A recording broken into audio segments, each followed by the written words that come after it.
मर्दों से पूछो कि महर दिया और औरतों से पूछो कि तेरा महर कितना है, और फिर दोनों की खामोशी देखो। बहुत सारी लड़कियां कहती हैं कि मैं तो अपने हस्बैंड को ना महर माफ कर दूंगी, मैं क्यों उन पर बोझ बनूं। बहन, तुझे मालूम भी है महर है क्या? औरतों को महर के बारे में उतना ही मालूम है जितना मर्दों को औरतों के हकूक के बारे में मालूम है, जीरो। अगर आप एक मुस्लिम लड़की हो और आपको यह नहीं मालूम कि महर आपका हक है, नेगोशिएट करना आपका हक है, महर मांगना आपका हक है, और फिर आप ये कहते हो कि इस्लाम में लड़कियों की कोई इज्जत नहीं है, तो मैडम गलती आपकी है, आपने इस्लाम को पढ़ा नहीं है। अच्छा, जरा खुद सोचो, जहां बाकी लड़की वालों को लड़के को जहेज देना पड़ता है, डाउरी देनी पड़ती है, वरना शादी नहीं होती है, वहां पर इस्लाम ने लड़के के ऊपर फर्ज कर दिया कि वो लड़की को महर देगा, वरना शादी नहीं होगी। ये कानून आज से 1400 साल पहले आया था, जब लड़कियों को जिंदा दफना दिया जाता था। सूरह निसा में अल्लाह ताला ने फरमाया कि औरतों को उनका महर दो खुशी से। याद रखना, यह महर सिर्फ औरत का है, उसके बाप का नहीं, उसके भाई का नहीं। शौहर उसको हाथ तक नहीं लगा सकता। इवन के बीवी अगर अपने महर का पैसा या गोल्ड जला भी दे, शौहर उसको रोक तक नहीं सकता कि ऐसा मत करो। इस लेवल का हक है औरत का महर पर। फिर सूरह निसा में अल्लाह ताला ने फरमाया कि अगर तुमने सोने और चांदी का ढेर एज महर दिया है,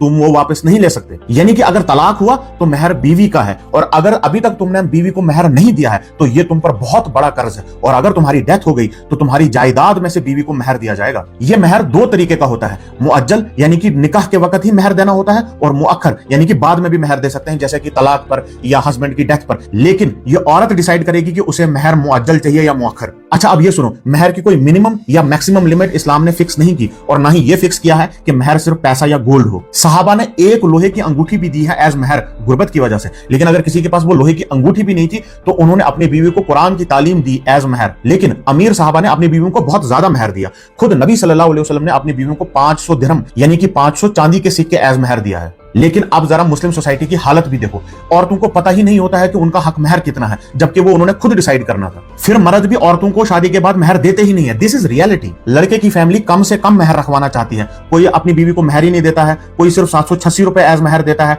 कोई ये कहता है कि मैं जो तुम्हें खिला पिला रहा हूं इसी में तुम्हारा महर कवर हो गया। लेकिन लड़की वाले भी महर को एक्सप्लॉइट करते हैं, वो लाखों करोड़ों रुपए की डिमांड करते हैं एज महर, और अगर लड़का मिडिल क्लास है तो फिर उसने वो कहां से देना है, फिर हो गई शादी। ये निकाह को मुश्किल बना देता है। महर दो चीजों को देखकर डिसाइड करना होता है, नंबर 1 मर्द की एबिलिटी टू पे, एंड नंबर 2 औरत का उस चीज पर एग्रीमेंट। अच्छा, कुछ जगहों पर सोसाइटी महर को फिक्स कर देती है, जैसे हमारे यहाँ पर एक गांव में वहां के लोगों ने महर को फिक्स कर दिया कि लेट्स से 50,000 से ज्यादा महर नहीं होगा, और अगर ऐसा हुआ तो वो फैमिली बरादरी बाइकआउट हो जाएगी। अब मुझे बताओ, ये जुल्म नहीं तो और क्या है? ये हक उन्हें किसने दिया है? इस्लाम ने औरत को जो हक दिया, जो चॉइस उसे दी, वो तो तुमने खत्म कर दी। इस्लाम ने लड़की को प्रीपेड और पोस्ट पेड फाइनेंशियल सिक्योरिटी दी हुई है, लेकिन हमारे यहाँ हालत यह है कि लड़के वाले जहेज तो डिमांड कर लेंगे लेकिन लड़की को महर नहीं देंगे। कुछ नया सीखा हो तो इस वीडियो को सेव करो और दूसरों के साथ शेयर करो, ताकि लड़कों को उनकी जिम्मेदारी का और लड़कियों को उनके हक का पता चले।